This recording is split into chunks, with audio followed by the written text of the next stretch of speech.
Saludos y bienvenidos sean todos y todas. Ubícame, exacto. Esto es en vivo, señores. Esto es en vivo. Y entonces, como tenemos un invitado, los muchachos cuadraron la cámara para los dos, pero como estoy saliendo en principio solo, por eso el desajuste en la cámara. Le decía, saludos y bienvenidos a todos y gracias por mantenerse en sintonía con nosotros a través de las diferentes plataformas digitales. Hoy, como siempre, análisis y comentario de los principales hechos ocurridos tanto en el plano nacional como en el plano internacional. Nosotros hoy tenemos un invitado especial. Vamos a conversar sobre la significación, los antecedentes y la significación de lo que fue el hecho histórico de 1965, que para nosotros los dominicanos fue el acontecimiento más importante del siglo pasado.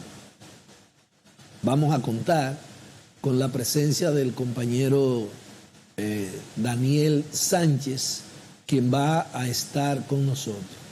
En lo que el compañero llega y se prepara, nosotros vamos a hacer un pequeño comentario sobre el llamado a huelga del día de hoy, 25 de abril.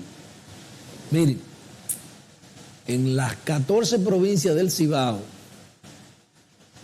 había porque no sé la certeza, pero vi un video donde se estaba levantando el paro hoy a las 6 de la tarde, pero no importa. El llamado que se hizo hoy 25 de abril, para toda la región del Cibao, es decir, las 14 provincias del Cibao. En lo que tiene que ver con la provincia Espaillat, específicamente con Moca, lo que tiene que ver, por ejemplo, con Santiago, lo que tiene que ver con San Francisco de Macorís, Salcedo, puede decirse que dentro del contexto, dentro de la coyuntura, el paro fue exitoso. Porque hay que reconocer que la mayoría de los comercios del centro, del casco urbano, de la mayoría de los pueblos, cerraron. Yo no sé si cerraron porque estaban de acuerdo con el llamado a huelga, o yo no sé si cerraron por temor a represalia, porque hay mucha gente también que cierra por temor a represalia, porque aquí se ha acostumbrado durante muchísimo tiempo a que cuando se hacen llamados a huelga y hay un sector que no cumple, que no se compromete con el llamado a huelga, entonces hay represión, hay enfrentamiento y esas cosas. Pero sí, repito, hay que reconocer que una gran parte de los negocios del casco urbano cerraron. Sobre la justeza, mira, yo pienso que independientemente del descrédito que tienen los convocantes al proceso, hay muchas cosas que evidentemente es justo el reclamo que se está haciendo. Tal vez la coyuntura, oiga bien, tal vez la coyuntura no sea la más idónea, pero a los amigos del PRM estas cosas tienen que tropezar con esas piedras y tienen que seguir tropezando con esas piedras. Hoy fue que yo vi a mediodía en diferentes programas, no solamente de Moca, sino de la región, algunos dirigentes del PRM, incluso mal defendiendo la obra de gobierno, del presidente Luis Abinader. Entonces, así no es. Así no es. Yo le digo porque yo nunca he sido parte de gobierno, nunca he manejado estrategia de gobierno, porque yo siempre he sido oposición. Nunca he llegado a nada, ni voy a llegar. No llegué, porque ya definitivamente no voy a llegar. Pero yo estuve del otro lado. Yo era también de lo que organizaba huelga y manifestaciones, y me pasé más de alrededor de 40 años en eso. Entonces uno aprende, los tropezones le hacen aprender a uno. Y la verdad es que la gente del gobierno dan pena. Ellos no se saben ni siquiera defender. Incluso algunos voceros van a la televisión y lo hacen muy mal. Y lo que lo hacen bien, lo hacen a destiempo. Porque hoy no era el día de ir a la televisión a defender la obra de gobierno. Ya después que el paro ya prácticamente pasó. Decir que fue que pagaron para que se paralizaran, que hay sectores oscuros que financiaron la huelga, eso no era hoy el asunto, eso era antes de. Y entonces, como tropezaron con esa piedra, por lo menos yo espero que para la próxima ocasión no tropiecen con la misma piedra. Miren, señores, con su permiso, vamos a una pequeñísima pausa para iniciar la conversación con el compañero Daniel Sánchez, que ya dije que iba a estar con nosotros analizando los antecedentes y las fundamentaciones históricas del 24 de abril de 1965.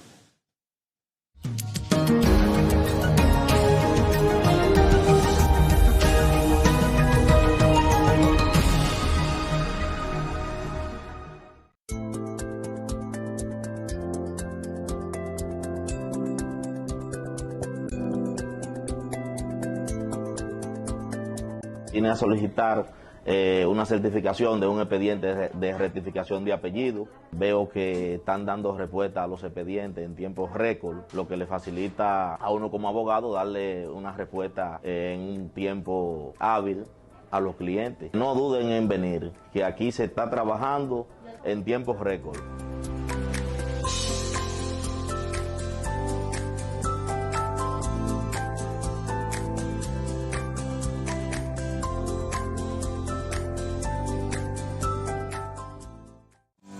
La inversión del Ayuntamiento de Moca se ve y se siente. Miles de moradores del barrio Isla Perdida y zonas cercanas ya están disfrutando de la comodidad y seguridad que ofrece el puente peatonal. Pero también el presupuesto participativo. Llegó al residencial Moca con el remozamiento de su casa club y se construyeron gaviones y aceras peatonales en el puente del río, del Caimito al hospital. Estas obras fueron aprobadas por el Consejo de Regidores y ejecutadas por el alcalde Miguel Guarocuya Cabral. Ayuntamiento de Moca, pasión por un pueblo. La nueva enfermedad por coronavirus COVID-19 es un virus respiratorio que puede causar enfermedades que van desde un resfriado común hasta complicaciones graves. Los principales signos y síntomas son fiebre, tos, dificultad para respirar, dolor de garganta, secreción en la nariz, boca y lagrimeo, dolor muscular, dolor de cabeza intenso, malestar general y diarrea. Si presenta fiebre y 2 o más de estos síntomas, visite de inmediato el establecimiento de salud más cercano. Para evitar la enfermedad por coronavirus COVID-19, lávese las manos con jabón y agua y motive a todos los miembros de su familia a hacerlo de manera frecuente. Al estornudar o toser, cúbrase la boca y nariz con un pañuelo o con el antebrazo. La prevención al coronavirus empieza contigo. Este es un mensaje del Ministerio de Salud Pública.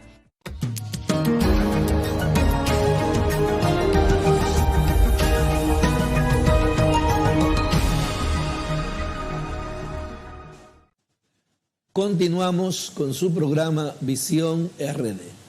Como habíamos anunciado, vamos a conversar largo y tendido con el colega Daniel Sánchez. Es una persona, abogado de los tribunales de la República Dominicana y especialmente de la región del Cibao, conocedor de la historia por 2 razones. Primero, porque se ha dedicado a estudiarla Y segundo, porque en una ocasión también fue actor, porque estuvo envuelto dentro de los grupos de izquierda de manera militante. Entonces, por eso Daniel es una persona con quien se puede hablar a profundidad de los temas históricos y especialmente de ese acontecimiento que marcó la vida política, económica y social de la República Dominicana en el siglo pasado. Bienvenido, Daniel. Gracias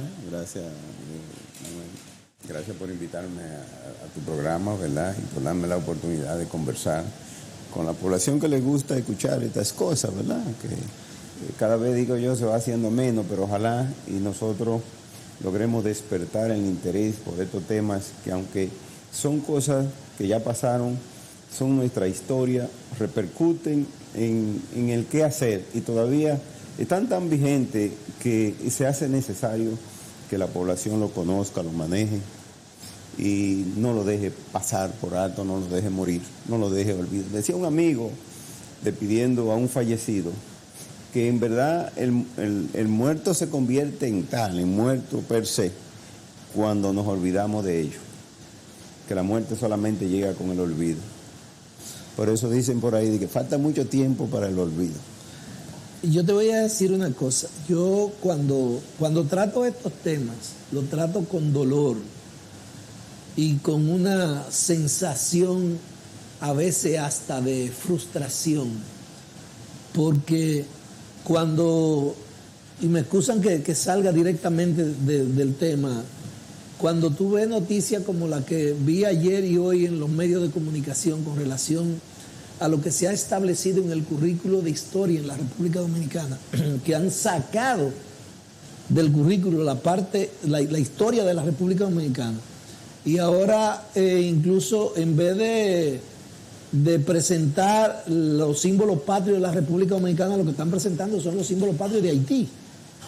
Dibujando la bandera haitiana. Y dibujando el escudo de Haití y esas cosas. Entonces, yo pienso que aquí hay una situación que debiéramos ser menos indiferentes, y la gente que de alguna manera siente algún nivel de compromiso con la historia y con el devenir de este país, debiera mostrar más interés, menos indiferencia con estos hechos.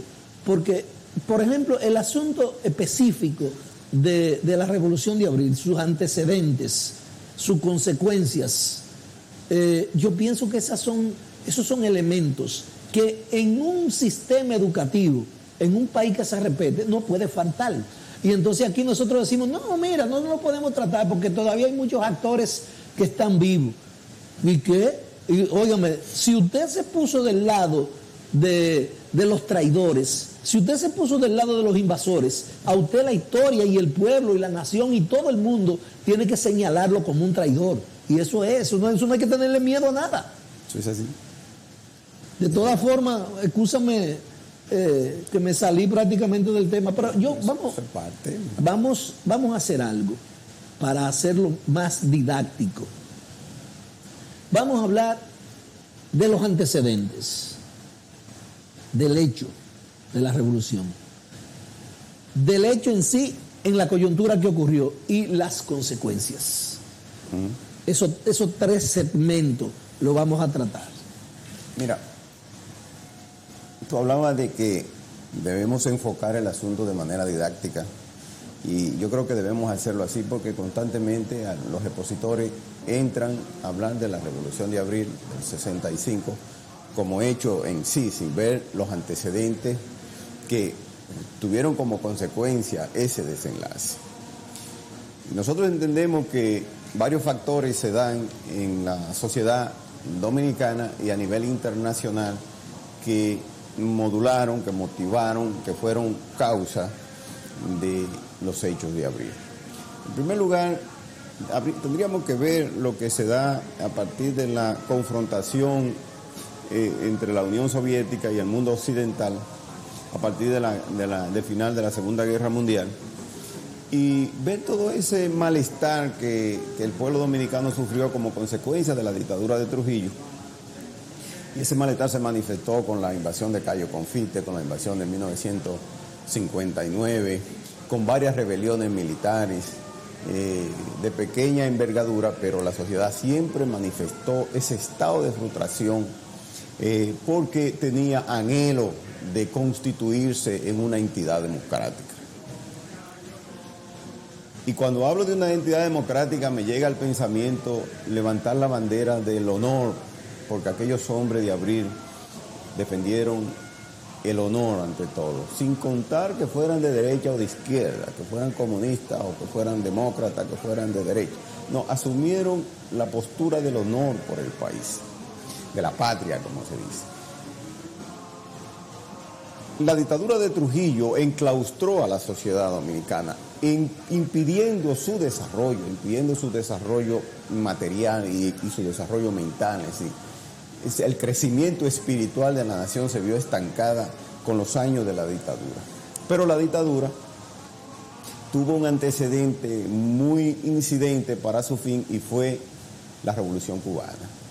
La Revolución Cubana viene a descomponer, diríamos, el esquema que se tenía pautado para gobernar y para someter a las sociedades latinoamericanas. Vamos a hablar de América Latina. Porque la Revolución Cubana impactó positivamente, arrancando de la mano del terror y el miedo a aquella muchedumbre ansiosa de libertad. Por tanto, el antecedente referencial de la Revolución Cubana no debe ser ignorado. A eso se da que Estados Unidos comenzó a variar su política hacia América Latina, queriendo desvincularse de los regímenes dictatoriales que ellos mismos habían promovido. Entre ellos, sin hablar de otro, el de Rafael Leónidas Trujillo, que dichosamente el 30 de mayo de 1961 llega a su fin, por lo menos en la persona del dictador que fue ajusticiado, como decimos los dominicanos, en esa fecha. El ajusticiamiento de Trujillo trae unas consecuencias y trae varios eventos que anteceden al evento al que queremos hacer referencia. Lo primero que se da es que el doctor Joaquín Balaguer era el presidente de la República, un presidente puesto por Trujillo, y continuó en el poder después de la muerte de Trujillo. El 19 de noviembre del año 1961 se da un hecho que, como que los historiadores no hacen mucha referencia a él, pero que fue neurálgico por dos razones. Se produce el levantamiento de los pilotos, comandado por el general Pedro Echavarría Rodríguez, de la base aérea de Santiago, y produce una ruptura en lo que son las Fuerzas Armadas del país.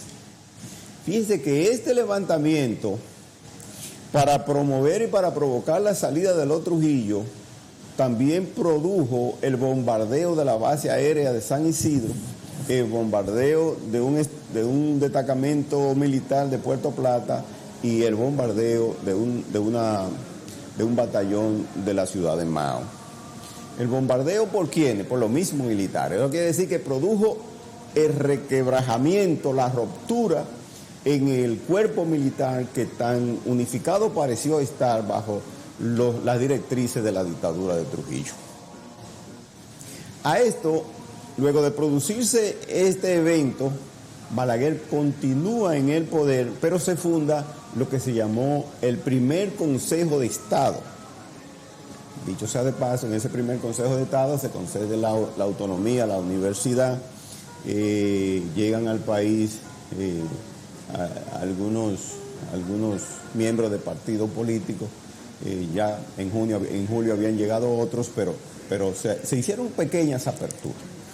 Sin embargo, cuando se da por sentado que el trujillismo en la persona de Ramfi Trujillo intentaría de nuevo apartar del poder a Balaguer y a sus seguidores y a otros sectores de la vida política nacional, se produce entonces este encuentro militar. Los Trujillo abandonan el país en el mes de noviembre y se produce, como dije posteriormente a esto, el primer Consejo de Estado, que estaba presidido justamente por el doctor Joaquín Balaguer. Este Consejo de Estado produjo un hecho lamentable en el Parque Independencia, el ametrallamiento de las masas que estaban allí exigiendo, como exigen los pueblos cuando son oprimidos, libertad y democracia. Libertad ante todo. Y allí se produce la muerte de varias personas, el pueblo se lanza a la calle y se produce entonces una situación X. Echevarría produce un autogolpe de Estado a Balaguer, que es que se lo da, pero ya la embajada de los Estados Unidos estaba interviniendo en esto de manera muy centrada. ¿Qué se produce entonces? Que aparece el segundo Consejo de Estado, que duró 48 horas, presidido por Echevarría y monitoreado por el doctor Joaquín Balaguer. Las masas no los aceptaron. Aquí sucede un evento que lo hemos detallado en otras ocasiones para que ustedes vean los misterios que tiene la historia. Quienes hacen preso a Echevarría y a los generales, a los coroneles que estaban con él, son dos figuras que posteriormente se van a enfrentar en la Guerra de Abril. Porque esas dos figuras que hicieron preso a ese Consejo de Estado fueron no más y no menos que Elías Wessing y Rafael Fernández Domínguez. ¿Qué cosa tiene la historia? Dada esa circunstancia, se convoca a... Los historiadores hablan de 2 consejos de Estado. En realidad hubieron 3 consejos de Estado, pero uno que no duró siquiera 48 horas, que fue ese Consejo de Estado. Después aparece el Consejo de Estado presidido por Rafael F. Bonelli, quien, a pesar de su desacierto en el manejo de la cosa pública, contaba con el respaldo de los Estados Unidos y lograron, no vamos a hablar de los desaciertos porque aquí lo que queremos llegar es abrir para verlo de cara, de frente, ¿verdad? Y entonces se produce como decimos, el hecho trascendental de las elecciones del 20 de diciembre del 1962. En las elecciones del 20 de diciembre sale electo el profesor Juan Bosch con un 58% de los votos. Algunos dicen que más, otros dicen que menos. Y la Unión Cívica con un 33% de los votos. Fíjense que, visto este hecho, entonces ese clamor que la sociedad tenía por democracia y libertad parecía garantizado y parecía presentarse como una luz al final del túnel. Juan Bosch sube al poder el 27 de febrero del 1963 y durante su administración, la toma del poder, dijo una palabra muy importante, inolvidable diría yo para la historia dominicana, y que por eso llamábamos a estos eventos, por lo menos en los colegios y en la escuela, se los enseñen a los estudiantes. Mientras yo esté en el gobierno, no perecerá la libertad.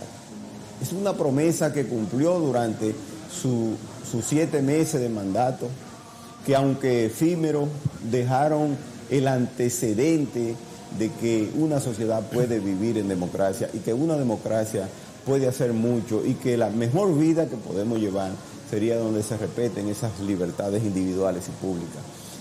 Y que la mejor sociedad, la sociedad alcanzado es a plenitud, que no lo hemos alcanzado todavía, entonces lograría un sueño de los fundadores de la República, en este caso de Duarte y sus compañeros.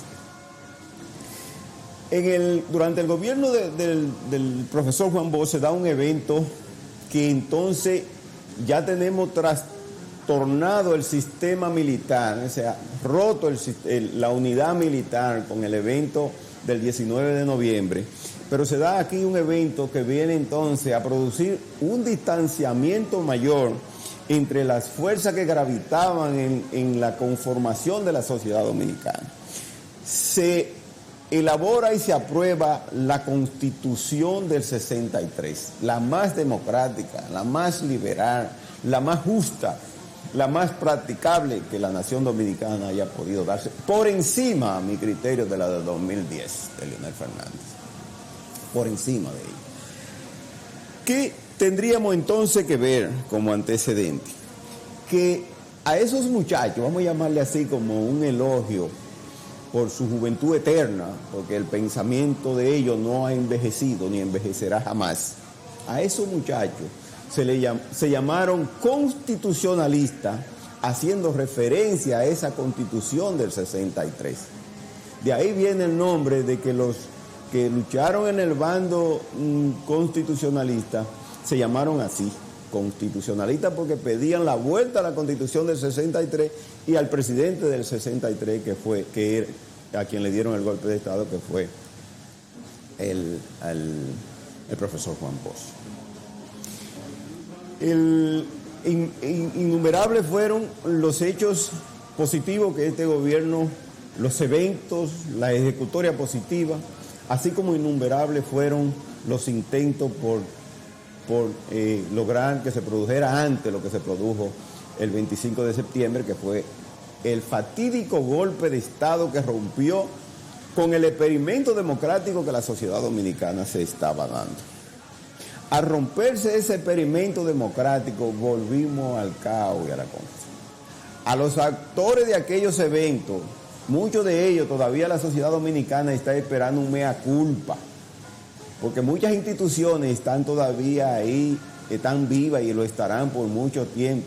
No voy a señalarla porque la mayoría de gente que sabe un poquito de historia sabe a quiénes me estoy refiriendo. Por tanto, el golpe de Estado trajo un gobierno de facto llamado triunvirato, que gobierna primero triunvirato porque eran 3, ¿verdad? Y al final, después de todos estos eventos, queda siendo gobernado, queda como jefe de gobierno del triunvirato el presidente que es depuesto el día 25 de abril de 1965.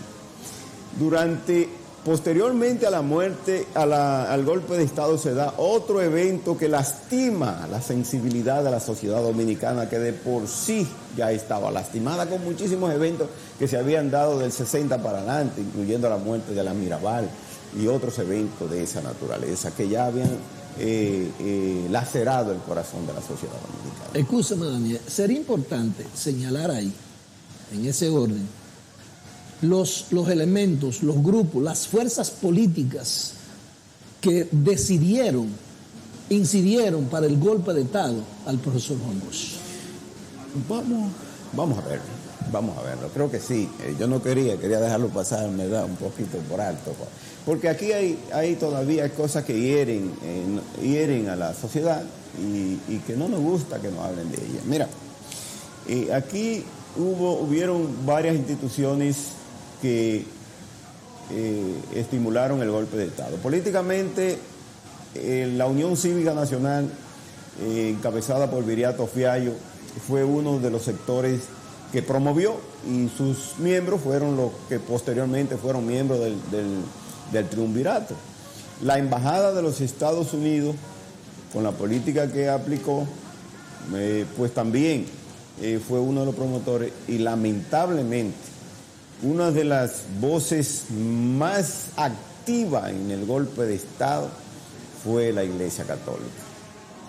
La Iglesia Católica asumió un papel beligerante frente al gobierno del profesor Juan Bosch, y lamentablemente ese papel no lo había asumido frente a la dictadura de Trujillo de 30 años, sino que lo asumió con la pastoral aquella cuando sabía que el barco estaba a punto de hundirse. Es lamentable, y a esa institución más que a ninguna otra me refería, porque Unión Cívica desapareció. Las otras instituciones políticas que participaron también desaparecieron. Pero la Iglesia Católica todavía. Pedir perdón es lo que la Iglesia nos ha enseñado. Yo me considero católico, ¿verdad? Y pedir perdón nos han enseñado. Así que pedir perdón es bueno porque nos da tranquilidad y paz. Creo que la Iglesia le debe a la población dominicana ese pedido de perdón. por haber participado en hechos tan lamentables y que están grabados ahí en la historia, que sería bueno, ¿verdad? Sería un buen momento. Lo del Papa lo haría porque el Papa es humilde y ha actuado con esa humildad. Entonces, se da un evento, te decía, Papín, y es el levantamiento de aquellos muchachos que formaban parte de la organización política 14 de junio, encabezado por su dirigente, el licenciado Manolo Tavares Justo. Aquellos muchachos se van a la montaña porque habían dicho que si le imposibilitaban la lucha pacífica, ellos sabían dónde estaban las escarpadas montañas de Quiqueya. Y dijeron, a ella iremos y en ella mantendremos despierta, viva, la antorcha de la libertad. Qué expresión más bonita, pero infantil, porque si usted va a hacer un evento de esta naturaleza, lo menos que puede estar es anunciándolo, porque todas las medidas de precaución las van a tomar en su contra. Lo malo fue que aquellos muchachos, después de haberse rendido, fueron vilmente fusilados en la Manac, incluyendo a su presidente Manolo Tavares Justo. Y esto hirió la conciencia nacional una vez más.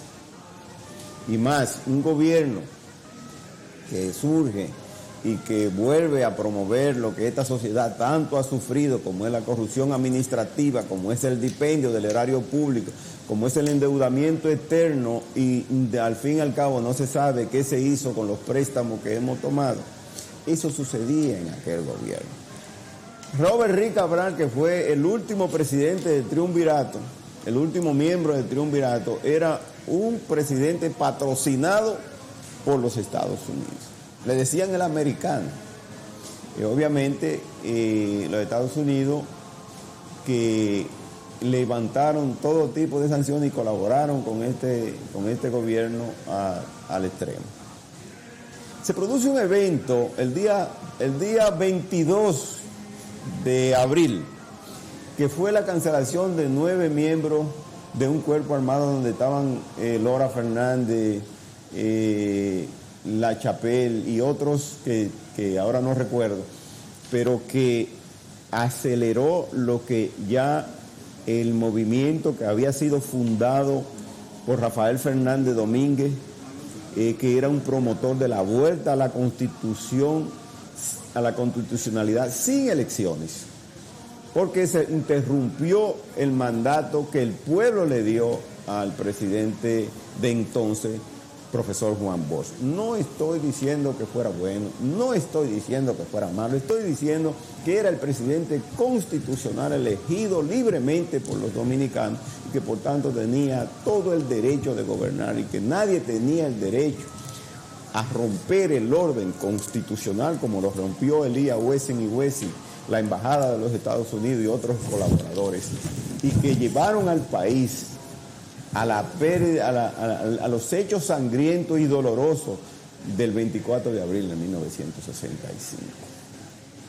La guerra de abril del 1924, el golpe de Estado contra el triunvirato estaba planificado para el 2 de junio, pero los hechos del 22 de abril adelantaron entonces y se produce el arresto del Estado Mayor del Ejército por un teniente del ejército, ¿verdad? Y ya los eventos se precipitaron los eventos, se levantaron 2 instituciones militares de mucha incidencia, como es el campamento 27 de febrero en el otro lado de la ciudad y el 16 de agosto que está en la autopista Duarte, que hoy se llamaría el 25. El presidente de entonces da un ultimátum a las 10 de la noche, pero al día siguiente fue depuesto y ese golpe de Estado fue ejecutado por los constitucionalistas, encabezado por un coronel muy desconocido, por lo menos en el mundo político, como fue Francisco Alberto Camaño de Ño. Hay un evento aquí que no se destaca mucho porque los historiadores entonces siguen, no voy a decir seguimos porque yo no soy historiador, y es que esos 2 puestos militares no fueron atacados como sí lo fueron después del 26 y el 27 por la aviación dominicana, porque aún el 24 y el 25 se tenía pensado que lo que iba a emerger de ese golpe de Estado al triunvirato en la persona de Ronald Reagan Cabral era un gobierno de corte, una junta militar. Cuando definitivamente se expulsa del poder y se nombra a Molina Ureña, entonces se polarizó aún la situación un poco más. Ya la Embajada de los Estados Unidos estaba interviniendo activamente y aquí se producen varios eventos. Primero, la Fuerza de San Isidro, encabezada por Elías Wessing y Wessing, bombardearon el Palacio Nacional y se prepararon para asaltar la ciudad de Santo Domingo, que para entonces desde la 27 de febrero, era un espacio pequeño, diríamos como sería Moca hoy día, era un espacio pequeño. Este evento trajo además de los bombardeos la pedida, las batallas del puente. Por eso decía ahorita, cuánto honor, cuánta dignidad. Pero el honor y la dignidad no lo podíamos destacar tanto en este periodo, porque era una guerra entre hermanos, una guerra fratricida, era una guerra civil lo que había estallado. Nos enfrentábamos entre dominicanos que pensábamos de manera distinta. Por un lado, los que ansiaban libertad y democracia; por el otro lado, los remanentes que eran muy poderosos de la dictadura de Trujillo. Los coroneles y los generales de San Isidro estuvieron dirigidos por el hijo de Trujillo, Ramfi, y eran trujillistas. Wessing era trujillista, Benoit era trujillista, pero trujillista recalcitrante. Y se enfrentaron aquellos conjuntamente con el pueblo, los que gritaban y pedían libertad y los que se negaban a darla.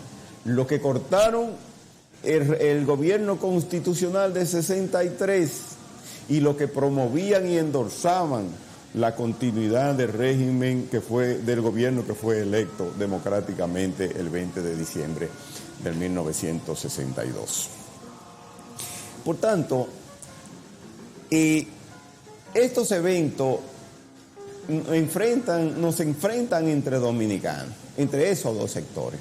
Este panorama cambia cuando el 28, la flota norteamericana nunca se fue después del 58 y siempre estuvieron cerca, después de la invasión del 69, del 59, siempre estuvieron a corta distancia de Santo Domingo. Pero señores, en el día 28 de abril se produce una de las más groseras intervenciones del poder económico y militar que está en manos de la nación norteamericana, que para ello han promovido a la mejor de la democracia para lo interno, pero han promovido a las peores dictaduras a lo externo. América Latina ha sufrido las peores dictaduras promovidas, apoyadas, financiadas por los Estados Unidos, mientras que ellos promueven una democracia a lo interno. Lo que le dijo Albert en el 1954, señores, yo lo que quiero es tener un gobierno como el que tienen ustedes, un sistema como el que tienen ustedes. Y a pesar de que Albert fue y se lo dijo en su país, no vacilaron en darle un golpe de Estado y sustituirlo por Castillo Armas, un patán que no sabía manejar su casa, menos sabría manejar a la República de Guatemala. Pero así son las cosas. Entonces, el 28 a las 7 de la mañana se da la orden de desembarcar. Se desembarca primero con el pretexto de salvar vidas. Se ubican los militares en el Hotel El Embajador, pero ese día comenzó una operación que pocos historiadores también se dan a llamar. Esa operación se llamó Power Pack, dominio y control. Es como la batería de dominio y control. Esa operación que muy pocos historiadores resaltan en sus libros se llamó Power Pack. La operación Power Pack desembarcó en territorio dominicano la 82 aerotransportadas de los Estados Unidos, de Fort Bragg, una de las instituciones militares mejor equipadas de la nación norteamericana para entonces, que ni siquiera, ya a pesar de que Estados Unidos comenzaba a participar en la guerra de Vietnam, donde sustituía a los franceses que habían salido de Tartalado, de Dien Bien Phu, ni siquiera a Vietnam la habían enviado, la mandaron a Santo Domingo y desembarcaron aquí 42,000 marines equipados de la mejor manera. ¿Qué pasó entonces con esa guerra civil que buscaba democracia, vuelta a la constitucionalidad, vuelta a un gobierno elegido por el pueblo? Era lo razonable. Usted puede estar o no de acuerdo, pero lo razonable es que si el gobierno era constitucional, la vuelta a la constitucionalidad es lo razonable. No importa lo que podamos creer. Yo puedo no estar de acuerdo, pero eso era lo razonable. La guerra que se da como guerra civil se convierte el 28 de abril en guerra patria. Por eso dije ahorita al inicio, cuánto honor, cuánta gallardía, cuánta virtud en aquellos coroneles Francisco Alberto, Lora Fernández, Rafael Fernández Domínguez, La Chapelle, a todos aquellos muchachos para entonces que no llegaban a 50 años ninguno, que enarbolaron la bandera de la libertad y de la nacionalidad y que hablaron y actuaron en pos de mantener vigente la nacionalidad dominicana. En medio del rigor de una guerra civil, de una guerra patria, donde nos enfrentábamos al poder militar más grande del mundo. Yo quisiera, Papín, que tú me des la oportunidad de recrear aquí, de recrear las palabras hermosas que, a pesar de haber sido dichas el día 3 de mayo de 1965, jamás perderán vigencia en la historia de la nación. Esta palabra la dijo un militar que nació en Juan López, Lora Fernández, y frente a ese poder inmenso, militarmente hablando, con barcos de guerra, con aviones de guerra, con todos los armamentos, dijo esta palabra que quiero leer y que le pido permiso a Papín para que ustedes escuchen, los que no lo han escuchado, porque yo sé que muchos lo han escuchado. Dice Lora Fernández, que era el jefe de las Fuerzas Armadas constitucionalistas, le dice en un programa: desde la trinchera del honor los saludo en este día glorioso en que la patria pequeña se agiganta, al enfrentar a sus hombres nacionalistas y demócratas a la fuerza bruta del invasor extranjero, que en actitud negativa de nuestros enemigos. Pero si grande es nuestro enemigo, mayor es nuestro arrojo y decisión de salvar a la patria y devolverle limpia la dignidad de su bandera y la pureza de su escudo. Señores, esta palabra en boca de un militar son o resultan ser un poema, y los poemas del Cantar de los Cantares de la Biblia están ahí, no se olvidan, y todavía pasamos momentos leyendo. Así este poema yo quisiera que jamás se olvide de la memoria de un buen dominicano, de un dominicano que ama a su patria. Posteriormente a estos eventos, Papín, el 29 ya se lanzó un ataque sobre la capital dominicana con aviones ya reequipados por los invasores, y se comienza posteriormente la operación limpieza de la zona norte, que sería lo que hoy es el Ensanche de la Fe, Cristo Rey, Villa Juana y esos sectores, por parte de Inver Barrera, que es proclamado presidente de un gobierno de construcción nacional, pero que fue hecho a imagen y semejanza de la tropa de ocupación norteamericana. Por eso Inver Barrera, que participó en la muerte de Trujillo, no se ganará un gran sitiar en la historia dominicana, porque cuando hubo que levantar la bandera de la dignidad, la dejó en el suelo tirada. Le sirvió a los intereses del invasor, No importa qué intención tuviera, el invasor es el invasor. Por eso decía Francisco Alberto, no, nosotros lo que queremos es que las tropas extranjeras abandonen nuestra patria, porque es de la única manera que podríamos decir que habrá libertad, porque si se quedan, no habrá libertad. Y eso fue una profecía. Posterior a eso, el Congreso de la República produce un hecho también histórico de trascendencia. ¿Cuál es? Proclama, en ausencia de Juan Bosch, porque lo que se pedía era la vuelta de Juan Bosch, pero por varias razones que todavía no están muy claras, Juan Bosch no llega porque o no pudo salir de Puerto Rico o no quiso salir de Puerto Rico, una de las dos. Entonces proclama a Francisco Alberto Camaño de Ño como presidente provisional de la República Dominicana. Y ese presidente, fusil en mano, dirigió todos aquellos eventos que hoy recordamos con tanta dignidad.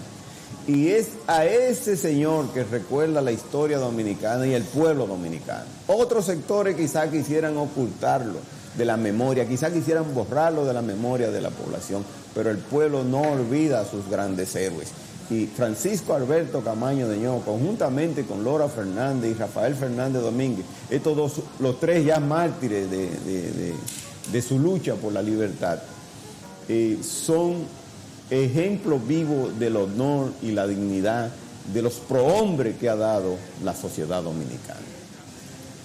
Después de estos eventos, entonces se dan hechos muy lamentables, y es que Rafael Fernández Domínguez, que fue el alma de este movimiento, que fue quien en el 63 comenzó a fundar, desde el golpe de Estado a Juan Bosch, comenzó a fundar este movimiento que trajera de vuelta la constitucionalidad, muere el 19 de noviembre en un intento por recuperar el Palacio Nacional que había caído en manos de las fuerzas de Inver Barrera. Muere nada más y nada menos que en una emboscada a manos de las fuerzas de ocupación extranjera, quienes le disparan a mansalva y lo matan en la avenida 30 de marzo, llegando al Palacio Nacional. Ese día fue uno de las grandes frustraciones que sufrió el movimiento constitucionalista, pero que a pesar de ello tomó a estos muchachos como ejemplo y continuó su lucha hasta el final.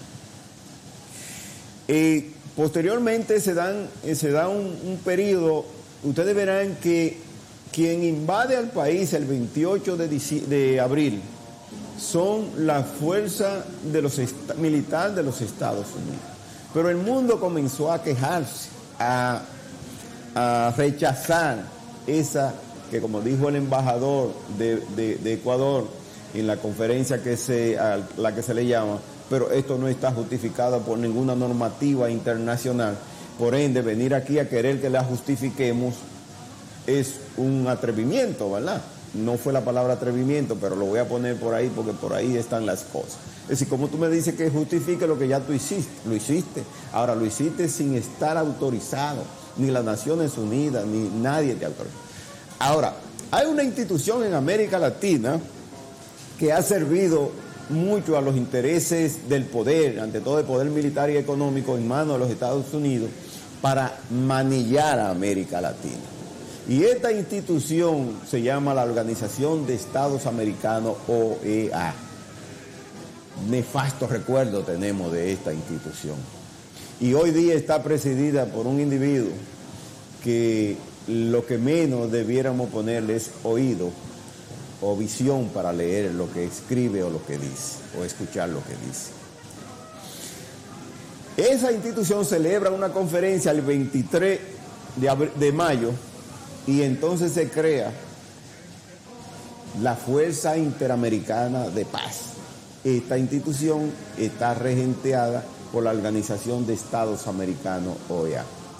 La invasión que fue de los Estados Unidos a República Dominicana, entonces se convierte de los Estados Unidos y América, gran parte de los países de América Latina, en contra de la República Dominicana. Habían soldados de Brasil, habían soldados de Costa Rica, habían soldados de Nicaragua, habían soldados de Guatemala y habían otros países que enviaron soldados a la República Dominicana para enmascarar la ocupación militar que dirigía y que no escuchó a nadie en esa directriz los Estados Unidos, quienes torpemente auspiciaron al gobierno de reconstrucción nacional y a los militares de la base aérea de San Isidro, que eran los remanentes de la dictadura de Trujillo.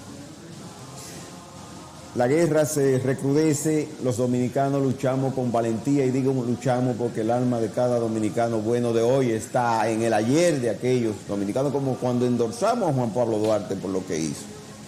A veces pienso que la República Dominicana necesita otro Juan Pablo Duarte, necesita hombres y mujeres como aquellos del 65 por muchas cosas que está sucediendo.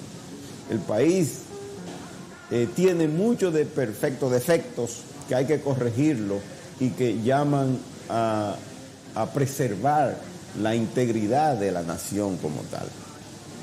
Lo decía mi compañero Papín ahorita, refiriéndose a que hasta los textos históricos quieren ser desvirtuados para que la historia no se cuente como tal. Como el tiempo en estos casos es tan corto, voy a decir dos cosas. Termina diciendo, respondiéndome brevemente esta pregunta. Sí. Tú estás anhelando y diciendo que necesitamos hombres como lo de Juan Pablo Duarte, como lo de abril del 65. Y entonces se dice siempre que la juventud es el futuro de la patria. Con estos jóvenes formados bajo estos parámetros, donde ni siquiera se le enseña historia, donde por ejemplo, el 24 de abril, el 28 de abril, el 27 de febrero, el 16 de agosto, son fechas que cuando nosotros éramos estudiantes, eran fechas que se celebraban de verdad, no solamente en las escuelas, sino en los clubes y en todo donde participaban los jóvenes. Ahora todo es al revés. Ahora se trata de ocultar, de que no se mencionen esas fechas y esos hombres. ¿Tú crees que podemos revivir esos viejos tiempos de heroísmo, de valentía y de dignidad con estos jóvenes? Mira, papi, los tiempos de ayer no son los tiempos de hoy. Obviamente hemos cambiado todo el esquema de Guerra Fría, de confrontación, de levantamientos armados, han ido quedando en el pasado. Inclusive nosotros hemos aprendido de todo aquel evento, quizá la convivencia pacífica. Yo entiendo que yo vi el asunto floral del Partido de la Liberación Dominicana y entiendo que, caramba, como que ustedes no son los llamados, porque ustedes debieron ser los llamados a seguir el camino de ejemplar de aquella gesta heroica del 65. Yo voy a terminar, sin querer terminar, porque esto da para mucho y por eso creo que es muy difícil analizar estos hechos en tiempo tan breve, pues llamando a esa juventud y diciéndole sí, podemos creer en él. Creer en ellos dentro de este tiempo. Estos tiempos son distintos del tiempo digital, pero todavía el futuro del país tiene que ser puesto a cargo de la juventud, porque si no, no habrá futuro.